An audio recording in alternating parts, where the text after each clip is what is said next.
They said that we were trash. Well, the name is Crass, not Clash. They can stuff their punk credentials. It's them that take the cash. They won't charge nothing for their festival talk. RAR badges and their protest wall. Thousands of white men standing in a park, objecting to racism, to can in the dark. Black man's got his problems, he's right to deal with it. So don't fool yourself up with your white liberal shit. If you care to take a close look at the way things really stand, you'll see we're all just niggas to the rulers of this land. A typical Crass gig would be a big hall with banners everywhere, very dark, a lot of people milling around, drunk punks collapsed at the back, a few skinheads trying to cause trouble, a real air of atmosphere of tension, always on the lookout for trouble starting. Probably a rumour going around that there were 500 National Front skinheads coming to beat the shit out of us, so just waiting for the doors to burst open.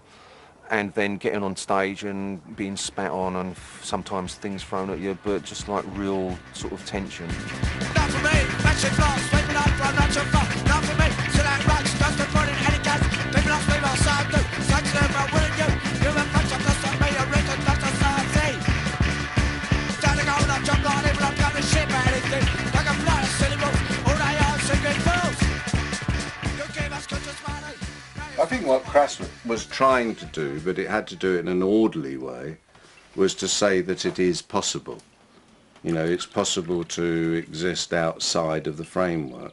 G and myself have really fought hard to sort of understand what it means, rather than just sort of falling into sort of conventional ways of dealing with it. We've maintained the open door policy, we've maintained, you know, trying to expand and extend that and incorporate anyone in the same way as Crass incorporated anyone.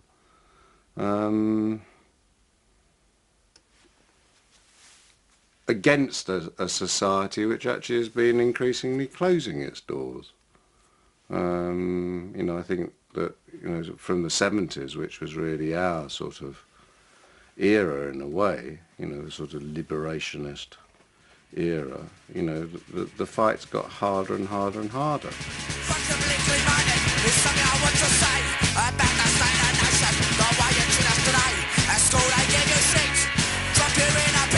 You try to get at me, can't be took the facts about. Then you're a prime example, a man ain't mustn't be. This is just a sample, but that's to you and me. Do they owe us a living? Of course I do, of course I do. Oh, us a living. Of course I do, of course I do. Oh, us a living. Of course I fucking do. Do you want me to do it? Or No, I'm happy for that. Alright, you're up for it. What was he playing in then?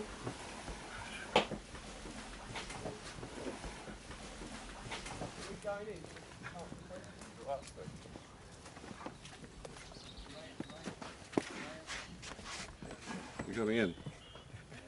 Yeah.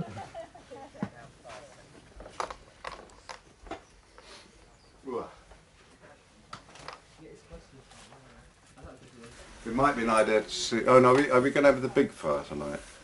I suppose it's weather permitting. Yeah, I think to start. It's not big enough for it, kind of dries it. So did anyone come up with any sort of interesting, or does anyone want to ask anything about the house or how it's run or what you've seen or not seen or anything? Or? I'm quite interested in the Crass agenda and how that's evolved. I was speaking to Ron earlier about it and wanting to find out about it.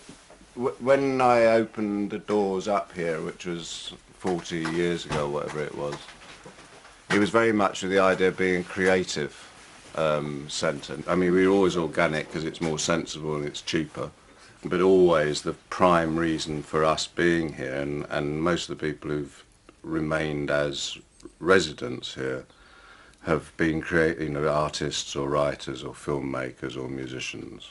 And then in our spare time, effectively, we tend the garden and do all that stuff.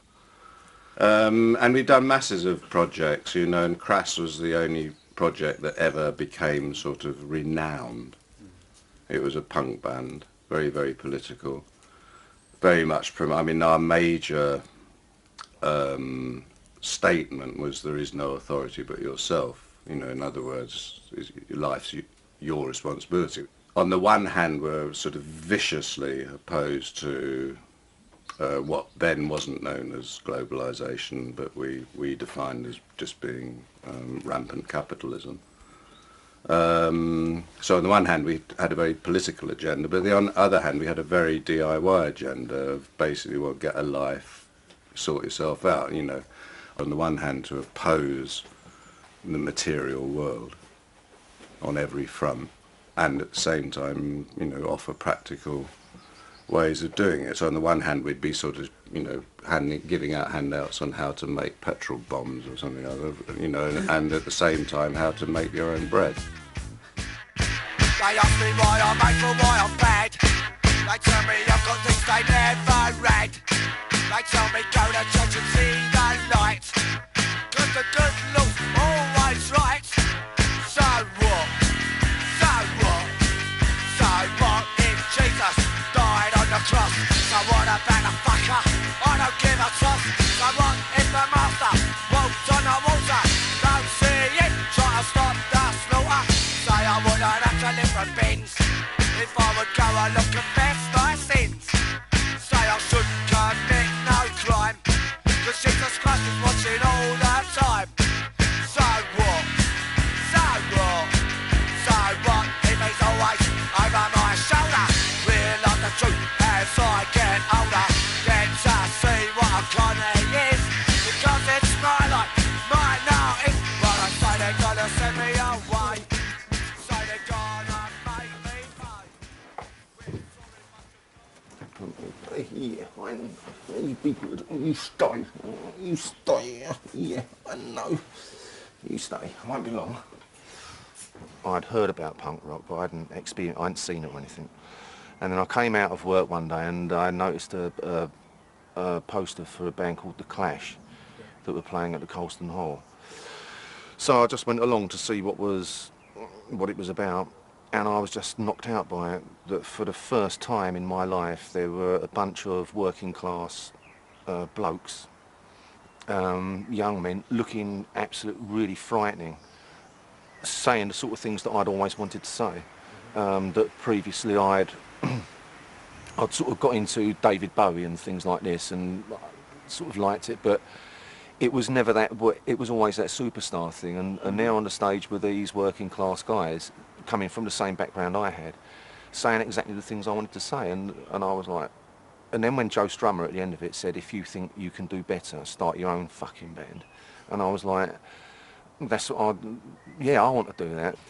So I went to visit Penny Rambo at Dale House. He was living there on his own at the time, and he said, what are you doing? And I said, I'm going to start a band. And he said, I'll play drums for you if you like. So then I said, well, what about other members? And he said, no, let's just have drums and vocals. And that's how it started. I was writing a lot, and then one day Steve turned up. I'd been listening to Patti Smith and some of that sort of stuff. I'd got an old drum kit, and we just started mucking about. As we went on mucking about, other people would turn up and they wanted to muck about as well, and really that's how it was. I mean, we certainly didn't take ourselves seriously, and we certainly didn't expect anyone else to take us seriously.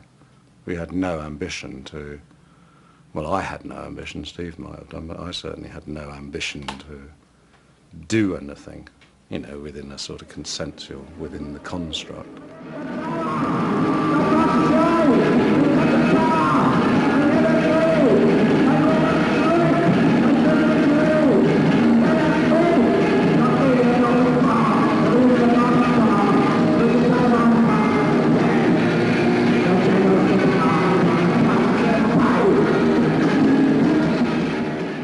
What exactly did you want to say? Fuck off, you bastards, I hate you, I want more money, why do I have to work, stop telling me what to do, all coppers are bastards, you know. What does a young man want to say when he's angry? And it's, but then speaking with Penny Rambo, it was a bit more, well, perhaps have a, you know, just really think about what you want or what you don't like, and then be a bit more political about it, or, you know, personal political, so, and a bit more poetic, and, yeah. And then owe us a living. Of course they fucking do, so, yeah. And I still want to say those things anyway. So, So you didn't change really? no, but the trouble is now I don't know how to say it, you know, and there's me at 48 years old, still going, fuck off, I hate you. But it's not quite the same when you've got a boy. I am a product, I am a symbol, I'm endless, I'm lost, fruitless, I'm lost, guys. Well, I'm lost in back, don't sing my shop, cause I'm in volume in the touch, not chatting the inch, not by the mouth. This is things I am body, my child, I don't know. Everyone wants them, I'm the arm for that body wants. I'm a snack on everyone's news, I'm the left for that body wants to touch. Much. I am a sample, I am a psycho, my useless, futureless, endless, mindless ideas. Well, let me know when I'm years far away. One money on you, sticking a drop. I'm free trying to scum your sight. Now the bad shop, that kind of shop. I don't want your fucking system. I don't want to be on your face. Don't touch up to resist them. I want to be on shots. There was a David Bowie song called Ziggy Stardust, and there's a line in it where he says, Ziggy played guitar, driving us that he was voodoo, the kids was just crass. And crass means grossly stupid and, you know, pathetic, so yeah, it's a good name. At that time, it was fun to be ignorant and stupid. Oh, that's why I chose the name Ignorant for myself, because at that time I was really ignorant about politics. I didn't know what I wanted or what I wanted to do. And people had said to me before, you're an ignorant bastard, Steve Ignorant. Simple as that. Well, Steve was from, you know, really basically quite a poor working class background, and I was from, you know, quite a wealthy upper class or upper middle class background. And generally speaking, I think it is true to say that most bands are made up of, you know, people from the same background, because generally speaking, younger people tend to hang around with people from their own background because it's more comfortable for them. And that did make us different. Well, my sort of middle class, sort of off the street experience, and Steve's working class on the street experience made a very, very interesting combination, I think. Yeah, it's not that I'm right wing or nothing, but, you know, England is the best country in the world. No. I've never seen any difference between sort of bohemian, beatnik, hippie, punk. I mean, they're all one of the same to me. So, I mean, I regard that just as a sort of authenticity, and, you know, or an attempt to achieve some sort of authentic lifestyle.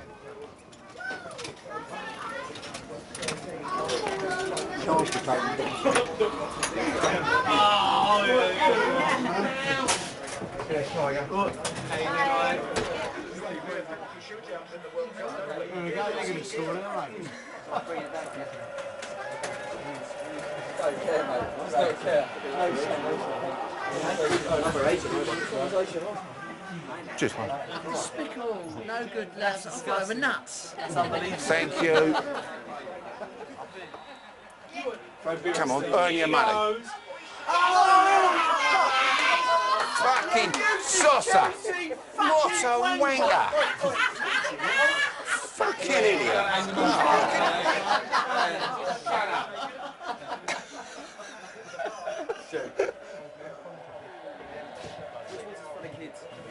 My brother took me to visit Dale House, and at that time I was not a skinhead, but it was the fashion afterwards in England called suede heads. And I went there and I couldn't understand what the hell was going on. These people had stones in their living room as ornaments. Fucking stones in your house, they should be in the garden.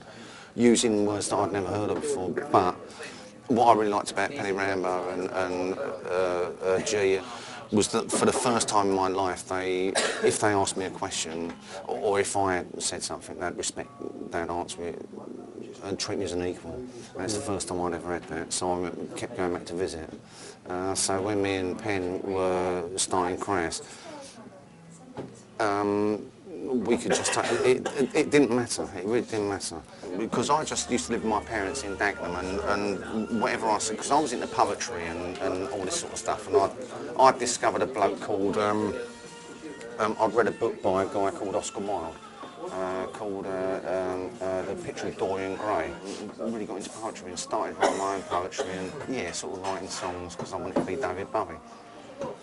But my mum and dad always sort of said, oh, you know, you'll never do it in, you know, the usual working class thing, you would end up in a factory. But for the first time, when I first met Penny Rambo and G, I was, for the first time, listened to as a human being or as an adult, even though I was only 13 years old, and tried to talk out of my little arsehole about Walt Whitman or something, having a conversation with a bloke who was older than me, who had been to college and sort of done things.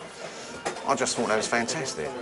And for the first time, someone was actually interested in my opinion, and I'd never heard that before, and that's a pretty, you know, that's a pretty big thing.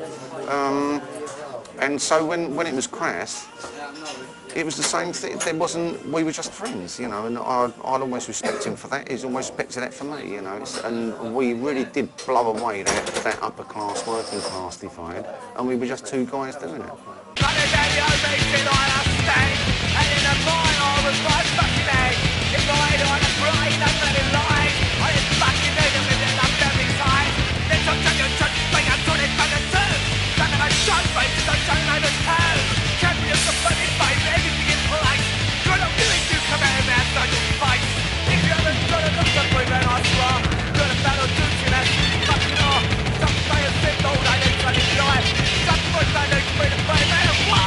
We all lived in the same house.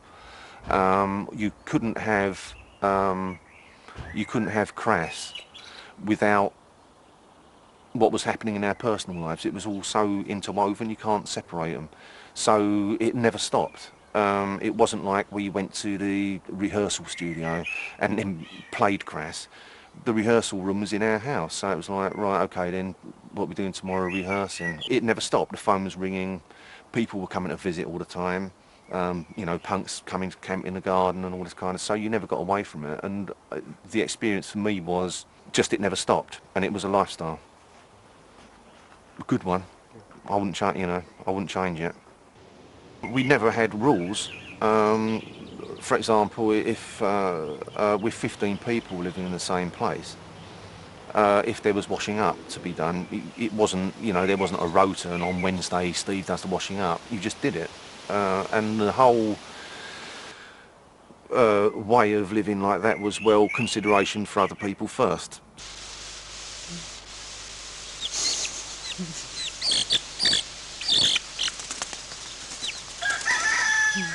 Is it well and truly stuck? Is it well and Has it truly gone? stuck?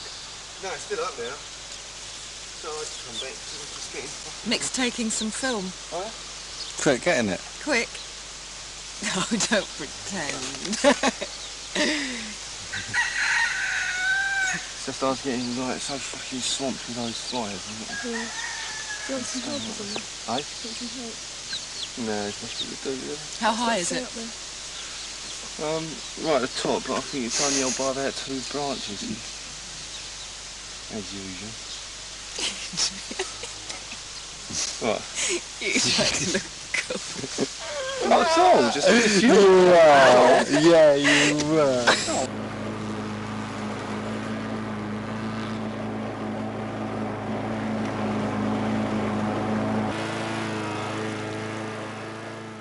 In 1967, I found the place. Well, I'd spent about a year driving around the southeast of England, sort of looking for somewhere. In those days, people, you know, wouldn't have dreamt of moving into somewhere like this. Nowadays, they're very fashionable, very, very valuable.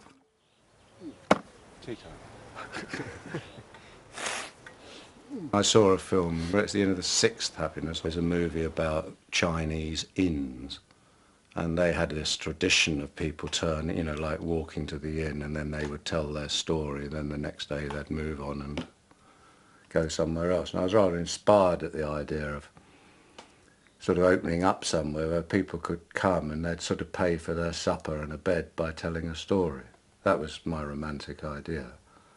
And my romantic idea was that if people liked it, they'd do something similar. So by now, 40 years later, or 38 years later, I thought there'd be hundreds of places like this right across Britain. But in fact, no one, as far as I know, has ever attempted to recreate the system that this place works on, because, as you know, it's not a commune, it's an open door.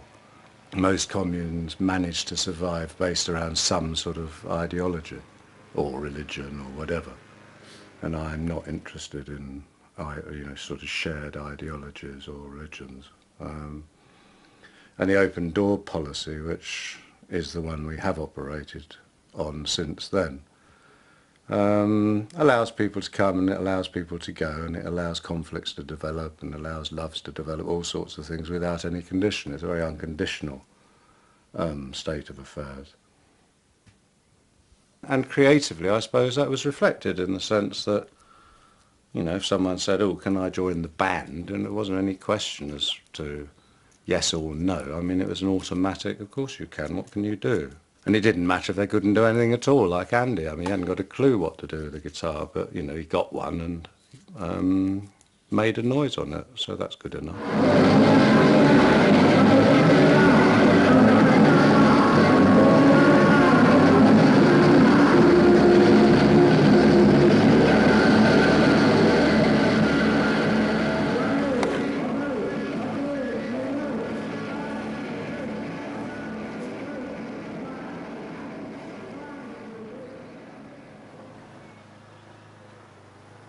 We kind of got very excited about, you know, the punk scene when the first wave of it.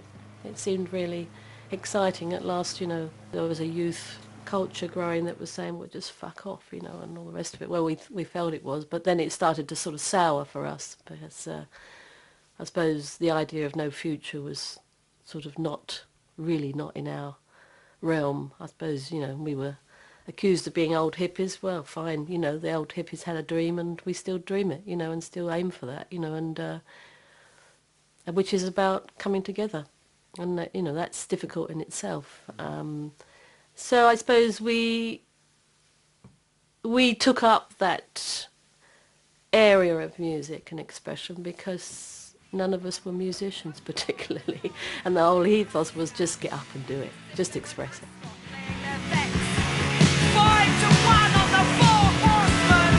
They believe that money can buy them out of the responsibility that they hand the world that they bleed dry.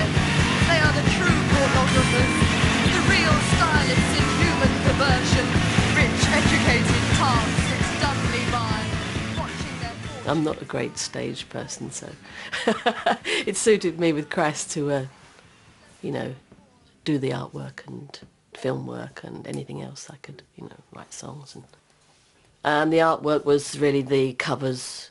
Yeah, I mean, it was really the involvement with the whole aesthetic of presentation, really, because I think it's really, really important. It's another language. I mean, and we were all very interested in not only the words, not only the sound, but the presentation and how we could try something very new and try to cut through and find a new language, really. It seems to have been very positive for a lot of people on different levels. I mean, hopefully it didn't... Well, I know it didn't come over as dictatorial at all in what we were trying to say. I think obviously came over very angry.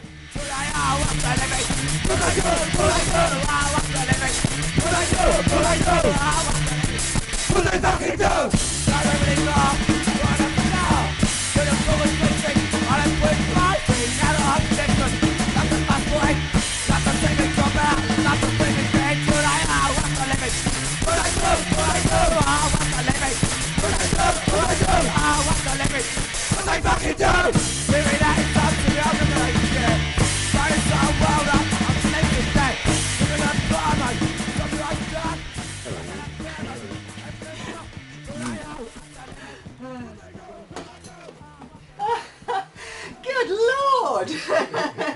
Quick, get out of here. I'm off. I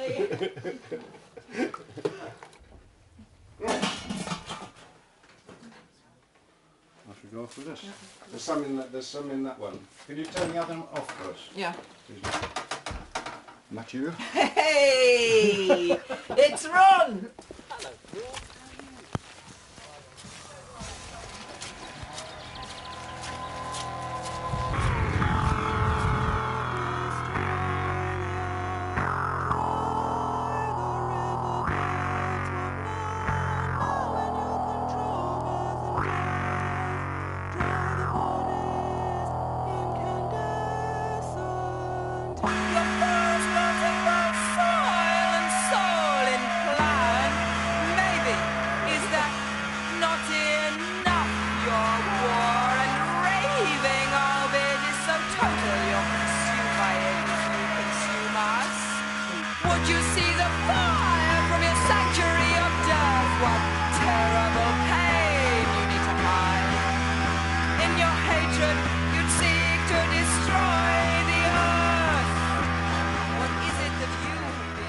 It will fulfil a lot of the needs we feel for a standard family that would live there. It won't do everything, okay, but as a start, as a way of reducing the impact on needing supermarkets, we thought that was one way we could start.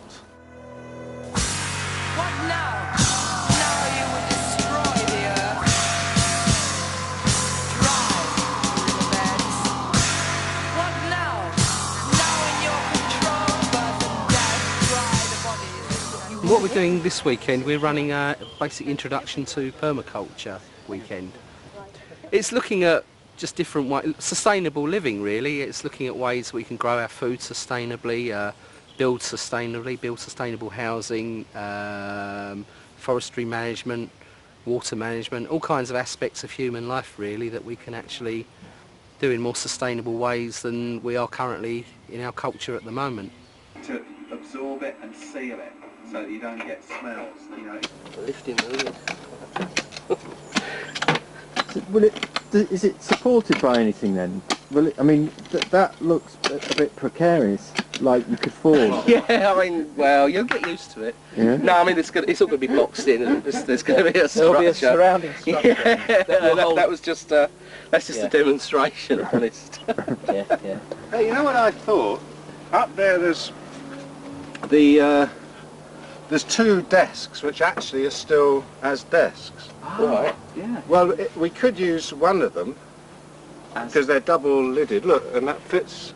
Yeah. As a sort of, so to use the bog, you lift that up. Yeah, that would. And the other totally one enclose. could enclose the grass or whatever, and it would look neat.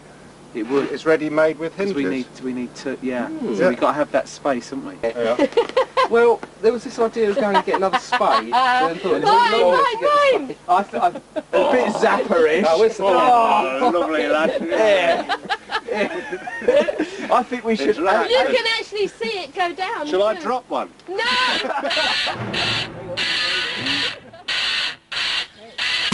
You swear by the fuck you like, but you're still on the road.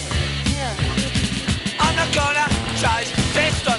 They're not gonna change the system. We're not gonna change the system. We're not telling you, we're not telling me. Some of them are bunch of food, all those bunch of dealer food. Can't go to make the matter of just as in my game. For the swimming vigorous, be the summer based on. Be the summer should rhyme up. Leave the option now, just what have they got? Fuck all now, what have they got? Swimming pools, where do you get it? Follow the rules, system. Keep their fingers on the brush, stand and let us understand. For a better corner to The whole philosophy of the open house, it was set up as a creative house, whatever that meant to people. So there's been films, books, music, everything written here or done, painted here, or gardening. It didn't have to be the fine arts. It went into all sorts of things, Some people make a great art of making a fine cup of tea, which is fantastic, making bread. It has the extension, logical extension, is really doing something with a heart. So that whole ethos has never changed really, and Crass wasn't any different, and all the things that have happened since is not any different. The spirit's the same. No, is the swift answer to that. There were three, unless there are more Unless there were more down the bottom there. One of the greatest battles I've ever fought is just to remain in this place, you know, which is rightfully mine. You know, because commodity culture wanted it, because it's worth a lot of money. Doesn't matter whether it's sort of, you know, the burial ground and the creation ground of soul, you know, they want it. We effectively used an awful lot of the tactics and techniques that we'd developed with Crass on a much more sort of intimate level, you know, with the local village and the local townspeople, and we formed an action group which was made up of people from the right, left, centre and everywhere else, who all wanted in some way or other, for one reason or another, to try and preserve something of the sort of countryside that this whole area represents, and were willing to sort of spend time to do that. And we first of all beat off BT, who, you know, is a massive corporation, which was a huge success, and they wanted to turn this just into one huge sort of luxury housing estate for the wealthy, with the sort of big hotels and golf courses and shit knows what else. We did buy it on borrowed money from friends, and we still owe half of what we bought the house for, which was 160,000, which is very, very cheap, of course, but and it was very, very cheap because we were in it. I mean, it's not worth an awful lot to people, and people knew they couldn't get us out because we'd already won that case in the courts. I mean, what I want to do, what I hope I'm able to do, is to finish paying off the house and then put it into trust, because that way, you know, maybe in 50 years, there'll still be people like us sitting around talking about nice things.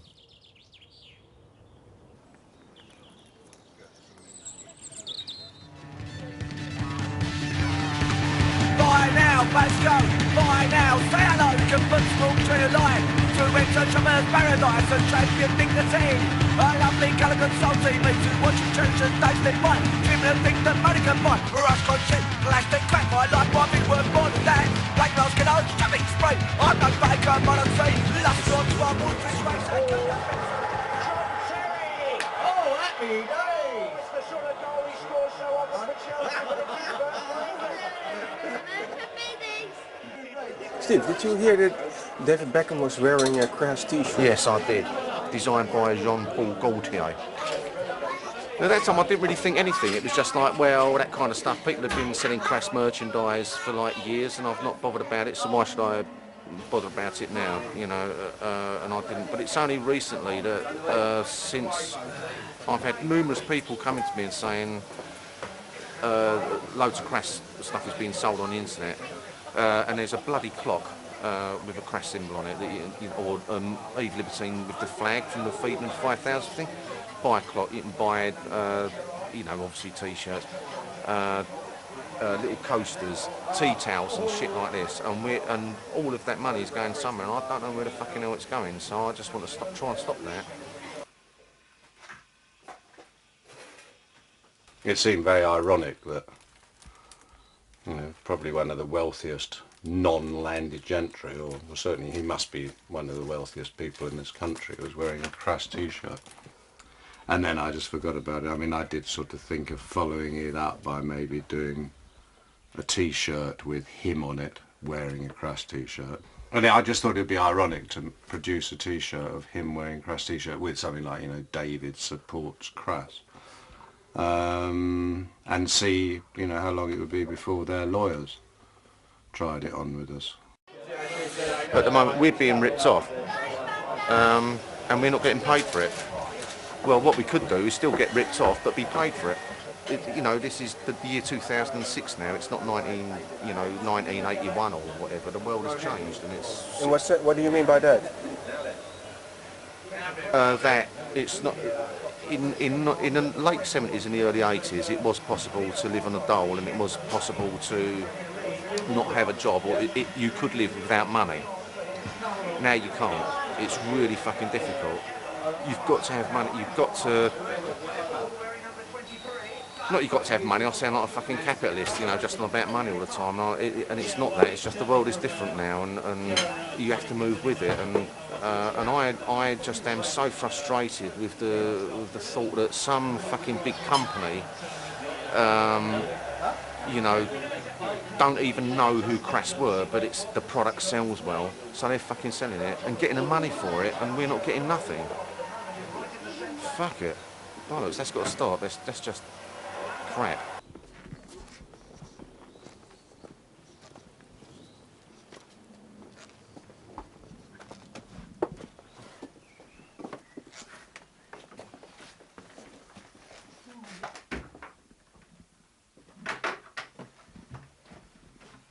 That's it. The old rehearsal room. There's an old drum skin with a Crass symbol on it. The only bit remaining.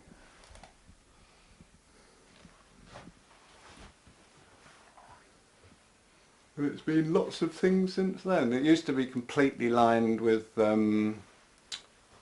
carpet, and then we had carpet and strips right across the ceiling so that it, you know, soundproofed it a bit, because it was pretty bloody noisy in there, as you can imagine, with 5 of us playing. But, yeah. Look at the mic here.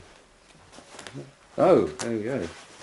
Yeah, I told you we lost all the banners, didn't we, in Amsterdam.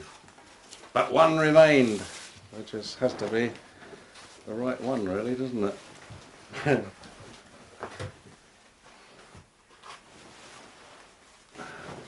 you go. I should be doing "There is no force but yourself," all right? Yeah. Yeah. The one remainder. Now, an old Remo head. Whoa!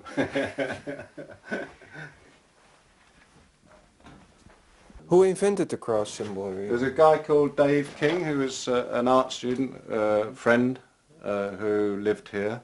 It was a frontispiece for the book I was writing, because the book was about the state, the church and the family, and I wanted something which, you know, was a sort of like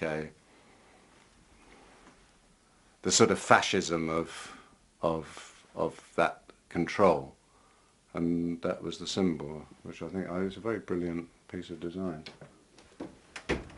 Serpent eating its own tail, basically, well, destroying itself.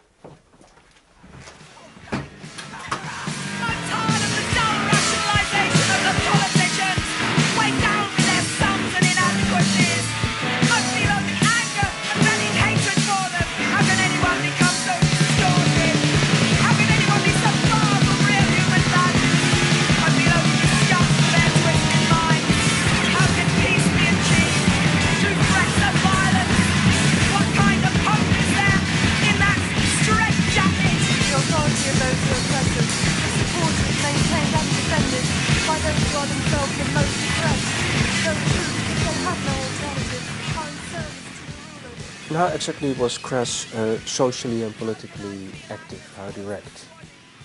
Well, obviously, as an information service, we were very powerful. I mean, it was pre-internet, pre-computers, really. You know, so we didn't have that sort of outlet. But I mean, the network we had was absolutely massive. Our own involvements were, well, varied from sort of soft edge stuff like graffiti campaigns, which were very, very carefully done, militaristically done, graffitiing the central part of the underground network in London. We'd start doing statements, you know, neatly. We never sprayed on property, we sprayed on posters. So say there was a war poster, you know, like a film poster for a war movie. Then we'd have "Fight War Not Wars" on it, you know, very neatly. And we had this policy of being very neat so that it was sort of couldn't really be complained about as vandalism, not because I object to vandalism necessarily, but because it seemed a way in which we might be able to attract the interest of people who otherwise could dismiss it as vandalism. So it varied from that to sort of more, you know, direct actions of sort of super gluing or paint bombing, that sort of stuff. I mean, we never got into any sort of arson. Stop the City events of the early 80s, I suppose, were the most extreme manifestation of that, in the sense that they were a sort of mixture of part festival, part riot. Well, the idea was to close down the city, and I can't remember, there's 2 days in the year when certain figures are shifted in the city from one institution to another. It's when they, you know, decide on the currency, all that sort of shit. Anyway, basically speaking, if you put the city out of operation on those days, then, you know, you're really fucking up their entire modus operandi, like the banks and shipping agencies and that sort of stuff. You know, from sort of smoke bombs in the underground, which completely has to stop the undergrounds, to, you know, banks were having their windows smashed in, streets were blocked, phones were blocked. I mean, the place became inoperable for a day.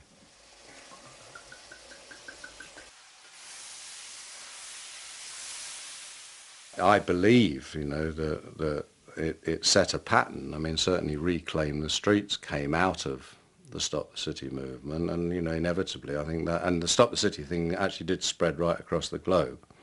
I mean, it started happening in Australia, America, I don't know whether it happened in Europe at all, but certainly modelled on the London ones. It was repeated in, I know, in Australia and America, you know, and I don't think that Seattle would have happened in the same way.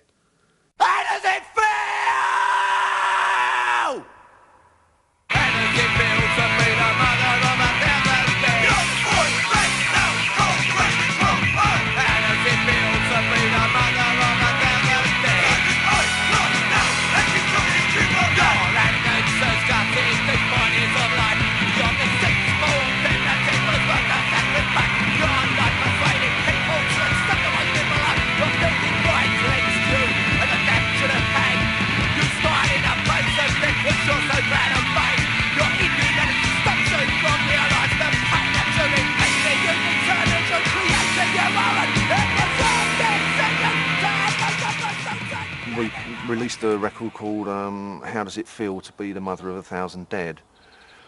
And writing for one of the daily newspapers here was a guy who did the music bit in it, or the pop bit, fucking prick. And his brother was a Conservative politician in Enfield. So he says to his brother, look, what this band called Crass have done, they've written about how does it feel to be the mother, so the politician gets the arsehole, says how outrageous the record is and it's disgusting. Then we found, of course, then there was a circular, a memo passed around the House of Parliament in the Tory party saying on no account must any member of the Conservative Party have anything whatsoever to do with a band known as the name of Crass. The opposition Labour government heard about it. We then started receiving letters of support from the Labour MPs, and then a Labour MP actually mentioned it in the House of Commons at Prime Minister's question time. Has the Prime Minister listened to the latest record? How does it feel to be the mother of 1,000 dead? Thatcher needed something to boost her public faith. She was failing miserably on her agenda, on her, you know, internal agenda, and needed something to boost her popularity. I mean, it was very jingoistic, and she did do. How the fucking hell did, you know, Bush manage to, you know, gain credibility through going into Iraq? Well, he has done, you know, despite the fact that it, I mean, and how has Blair remained in power after supporting the invasion of Iraq? But they do because people are essentially jingoistic. Look at a football match. You'll see one tonight and see how jingoistic. I mean, it doesn't matter whether it's guns or footballs, you know. When the men are out, they're out, aren't they?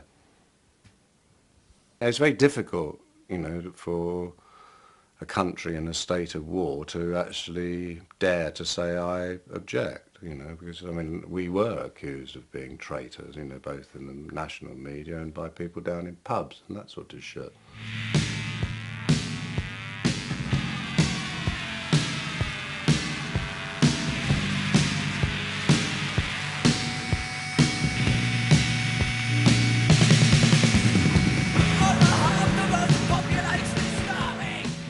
We put together a conversation between Thatcher and Reagan, which was edited out of actual speeches.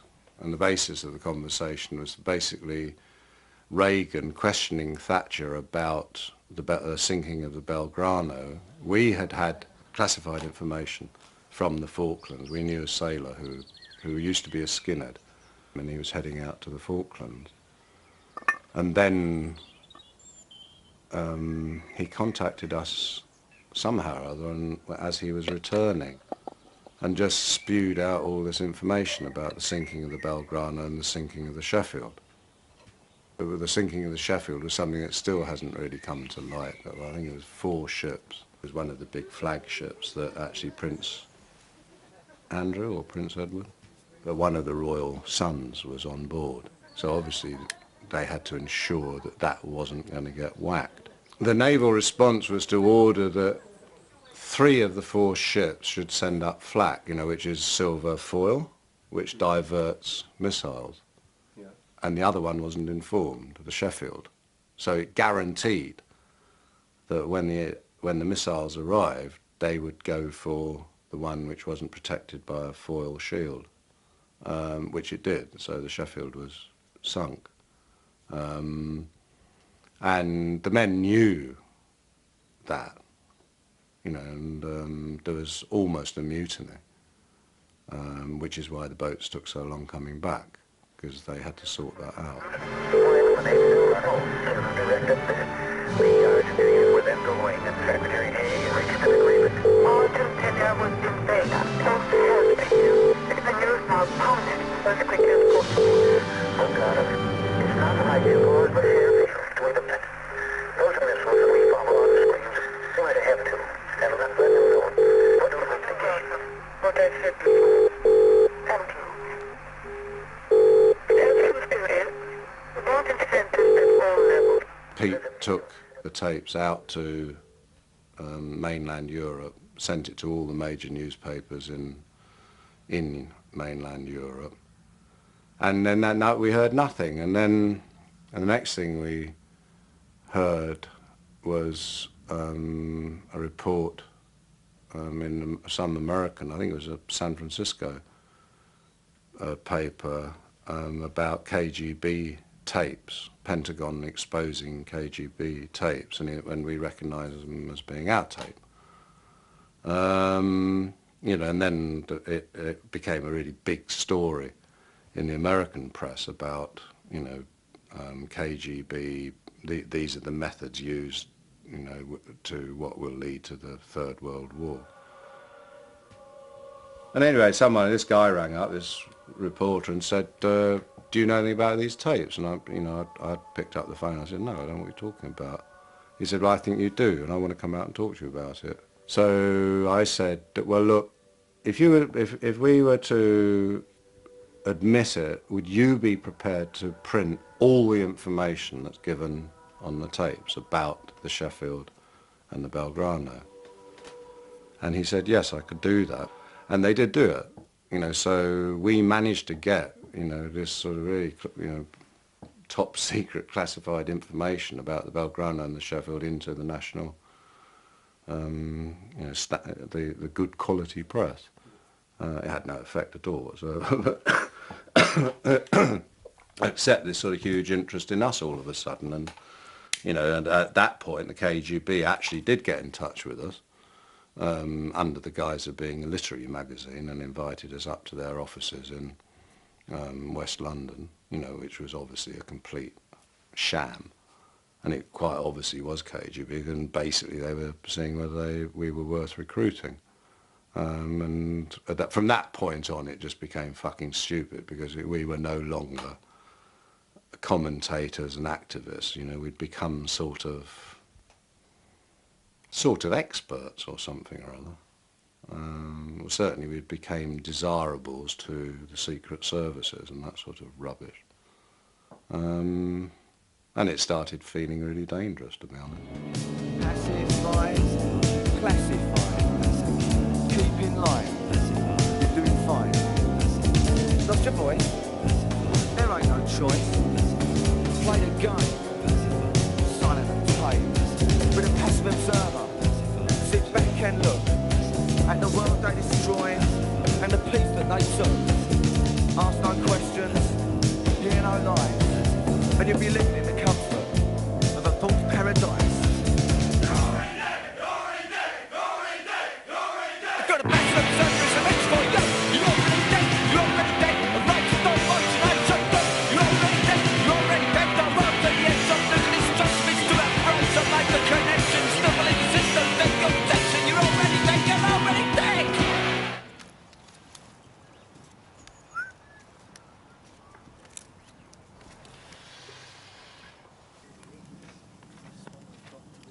There are flames anyway, so it's looking better. Why do you think Crass was successful at the time? Because we meant what we were saying. You know, we lived that truth. You know, we lived what we were talking about, and it was self-evident that we did. You know, people could come here, and they were welcome to come here, as they always have been, and they could see that we were living. You know, we didn't make anything. Well, I mean, we had lots of money at lots of the time, but that all went into other projects. Yeah, that makes me laugh. I've seen people do that. Like, yeah. Think, oh, well, the fact that Crass earned money made no difference at all to this place. We still had no money, and we still have no money, because any money we do have just goes straight into some sort of creative or social project. We financed an anarchist centre in London. That's the most obvious thing we did, but and probably one of the most costly things we did. But we never, every gig that we did, any money that we made went to some local organisation, you know, Rape Crisis Centre, or maybe some kid who wanted to make a fanzine, or some band needed a speaker, or the youth club needed a table or a ping pong table or something. But we never ever, we took what we needed, which was enough to pay the petrol, have some food. We never stayed in hotels or anything like that. We just asked people where they got somewhere we could stay. And we always used to come back devastatingly broke, although a lot of money had been made. Jimmy Percy from Sham 69 was working with Polydor, and it was a thing he was going to do called Percy's Package. So we had already decided, fuck you, we're doing all right on our own, yeah, Crass Records, we're doing fine, thanks. Let's go and see what they've got to offer. So we go in there, and of course it's the guy shows us in, and there's the guy behind his desk with a big bowl of flowers and all the drinks, da-da-da. I'm like, yeah, don't worry. And this drink arrives from this guy, I'm like, ooh. And he goes, now, I can market your revolution. I can get you into property. You'll have so much money. And I was like, oh, sounds fantastic. Nah, fuck it. So what did you say to him? Thanks, but no thanks. We were polite. So, yeah, just weren't interested. How could you do it? How could we do it? And to this day, do you know what I mean? I still can't do things where I feel like I might be not selling out, but where my conscience pricks me, and it's a pretty good thing to have, because it means, well, hopefully I'll never sell out if that still is relevant. Yes, that's right. Hard case, that is just another trade for that for the country music. Level got rock and plastic chances. Your boss edition back on bits on the motors. 3 years prime out the clash. I'm a revolutionist, just some cash. I'm becoming fashion like hippie used to be. I can't be a doing what me. Mimics us to do systems kill. Mimics us press the public will. I become a mimic because you feel lost. They just sold out, now you're for the cost. Punk us is a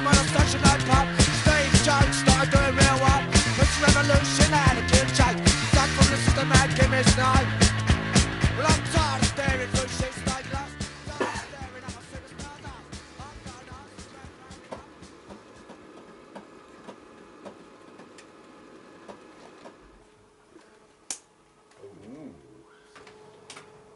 Oh, that's beautiful. Oi. Ignorant and G. Yeah. God. Romantic, even. Oh, the master's still up. Mm. That's Joy. Bron, Ron. me, and Nima.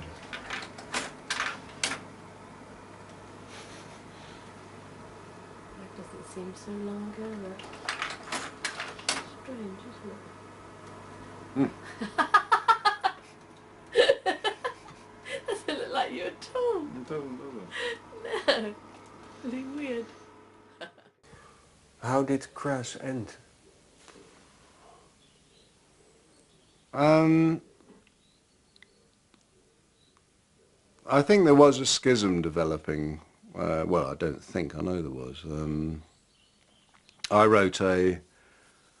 We did a tour in 83, I think it was, and I wrote a article questioning the honesty of pacifism, in the sense that it's very easy to preach it, but can you follow it through?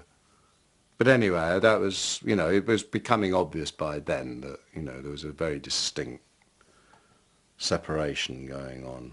And it wasn't just sort of the pacifist activist thing, it was the security, not security thing, or the sort of spiritual materialist thing, all sorts of different things, you know, there were schisms appearing. And so there's that. I mean, that's a simple thing, but it's quite an important thing, because some of the people were obviously sort of, well,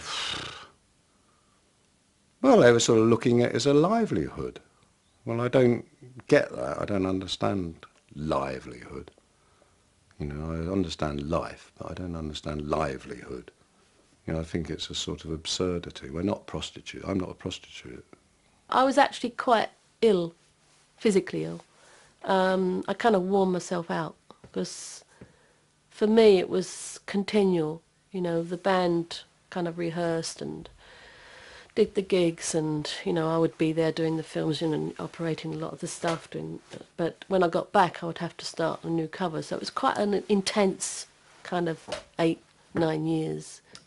You know, when we stopped, we knew we were going to stop then anyway. We'd always said 1984, so when Andy left, I think 83 or beginning of 84, we knew that was a natural ending anyway, so there was no way we would replace him. He just wanted to get back to what he really wanted to do, was painting and stuff. And I think he was worn. I think everybody was worn out, quite honestly. You know, and also, you know, the whole way we'd been put on a pedestal, you know, and the way people were waiting for Crass to, what should we do next, you know, and that wasn't what we were there for. You know, it was to empower people, not to empower people to say, well, what do we do now? You know, where do we go next? You know, that wasn't our role. You know, we were just trying to share maybe an insight that we felt we had and experiences that we'd had. In the very beginning, 1984 was the cut-off time anyway. If we couldn't say what we wanted to say in that time, then there was no point in going on. So then it would be an institution. Yeah, exactly, and that's what it was becoming, and we weren't interested in it. You know, 7 years away from your own being is a long time, and we all were. Is that what it felt like? Yeah, yeah. I mean, we were living we were living we were living a theatre, you know, for day and night. You know, I remember once making love with Eve and thinking, oh, I'm making love to Eve Libertine. I'm not making love to Bron Jones, who's my girlfriend. You know, I'm making love to a sort of idea. You know, that sort of thing. And you sort of realise that actually, in 7 years, you can become quite an idea of yourself, and not yourself, because you've forgotten who yourself was. Because every day, every fucking moment, you know, it's either in the studio, writing a song, doing an interview, being this, being that. You know, you didn't have time to to know who you were. And that's why it was so painful for us when the band stopped, because suddenly, you know, you'd be sitting at breakfast and there'd be someone sitting the other and you'd think, well, who the fuck are you? Because we hadn't got the common connection anymore. I am alone. I don't know about you. And I am the moment. And I am the grace. And this is my time. And this is my place. I won't accept no sorry apology, no pale reflection of possibility.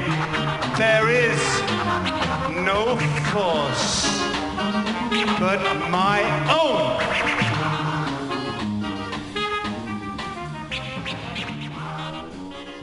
In a way, when we were writing stuff, or when I was writing stuff for Crass, you know, I was defining, you know, a way of living, you know, especially there is no authority but yourself. You know, which basically, I suppose because G and myself have stayed here, we've had to try and live up to that. You know, all the time we're being, like you've come here because of that. You know, basically to see if we were doing it. You know, well, that's true, isn't it, in a way? You know, to what extent did that dream work?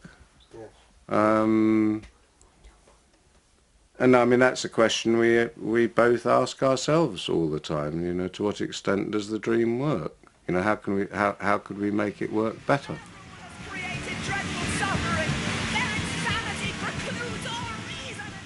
Commodity culture is, you know, has got such a stranglehold, you know, and seems to be an increasing stranglehold that, you know, the pockets of resistance, you know, might be becoming very isolated. Where are the angry young men and women of today that are actually saying, apart from little band, you might see a punk rock band in a pub somewhere, but where are these people in the establishment? Or in the established, you know, pop world or the music industry who was saying, this is fucking wrong, fuck you, stand up and, you know, what happened to that voice? It's all sort of gone.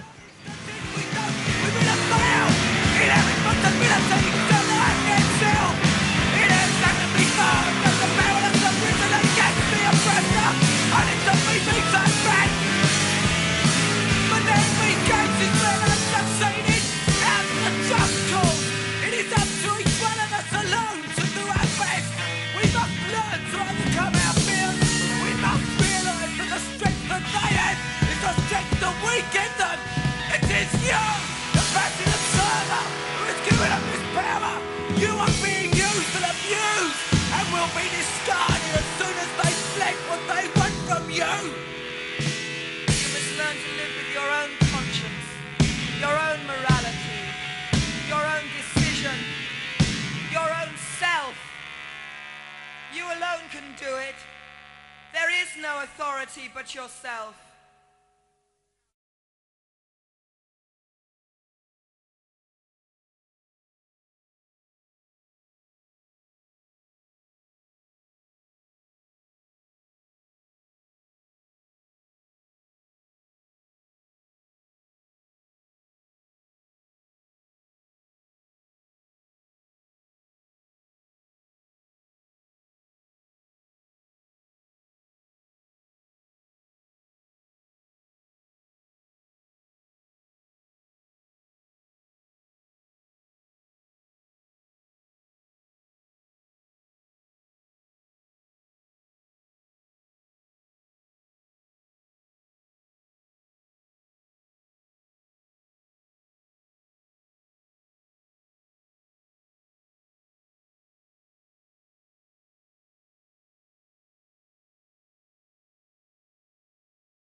I mean, our major statement was there is no authority but yourself. You know, in other words, life's your responsibility. On the one hand, we're sort of viciously opposed to what then wasn't known as globalisation, but we defined as just being rampant capitalism. So on the one hand we had a very political agenda, but on the other hand we had a very DIY agenda of basically, well, get a life, sort yourself out, you know. On the one hand to oppose the material world on every front, and at the same time, you know, offer practical ways of doing it. So on the one hand we'd be sort of, you know, giving out handouts on how to make petrol bombs or something like that, you know, and at the same time how to make your own bread. They ask me why I'm made for why I'm bad. They tell me I've got things they never read. They tell me go to church and see the light. Cause the good Lord's always right. So what? So what? So what if Jesus died on the cross? So what about the fucker? I don't give a fuck. It might be an idea to see. Oh no, are we going to have the big fire tonight? That's weather permitting. Yeah, I think to start. It wasn't big enough for it, kind of dries it. So did anyone come up with any sort of interesting, or does anyone want to ask anything about the house or how it's run or what you've seen or not seen or anything? Or? I'm quite interested in the Crass agenda and how that's evolved. I was speaking to Ron earlier about it. And wanting to find out about it.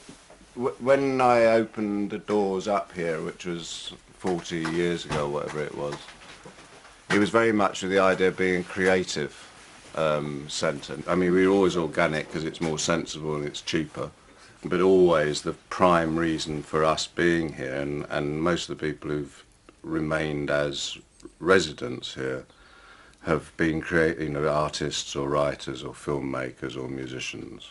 And then in our spare time, effectively, we tend the garden and do all that stuff.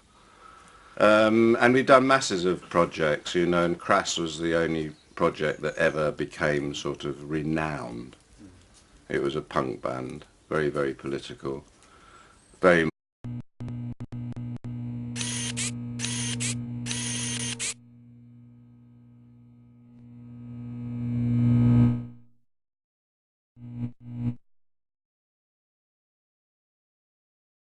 They said that we were trash. Well, the name is Crass, not Clash. They can stuff their punk credentials, it's them that take the cash. They won't charge nothing for their festival talk. RAR badges and their protest wall. Thousands of white men standing in a park, objecting to racism, decaying in the dark. Black man's got his problems, he's right to deal with it. So don't fool yourself up with your white liberal shit. If you care to take a close look at the way things really stand, you'll see we're all just niggers to the rulers of this land. A typical Crass gig would be a big hall with banners everywhere, very dark, a lot of people milling around, drunk punks collapsed at the back, a few skinheads trying to cause trouble, a real air of atmosphere of tension. Always on the lookout for trouble starting. Probably a rumour going around that there were 500 National Front skinheads coming to beat the shit out of us, so just waiting for the doors to burst open. And then getting on stage and being spat on and sometimes things thrown at you, but just like real sort of tension. Not for me, matching fast, sweeping up from not your fault. Not for me, sit out right, just a running any gas. People ask me what I do, such as if I wouldn't you. Human function, just like me, a reason, just a society. Standing on up, jump on it, but I'm coming shit for anything. Like a fly, silly moves, all they are singing fools. You give us good money. I think what Crass was trying to do, but it had to do it in an orderly way, was to say that it is possible. You know, it's possible to exist outside of the framework. G and myself have really fought hard to sort of understand what it means, rather than just sort of falling into sort of conventional ways of dealing with it. We've maintained the open door policy, we've maintained, you know, trying to expand and extend that and incorporate anyone in the same way as Crass incorporated anyone.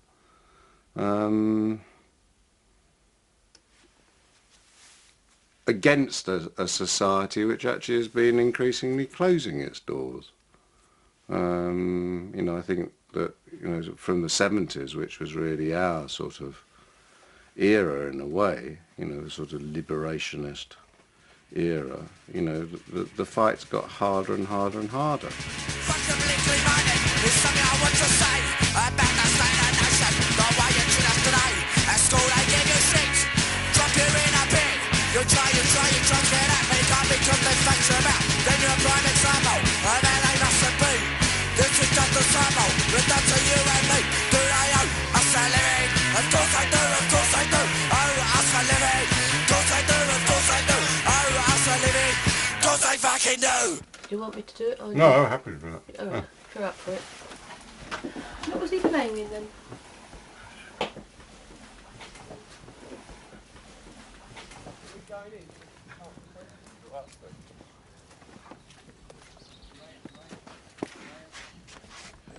You coming in?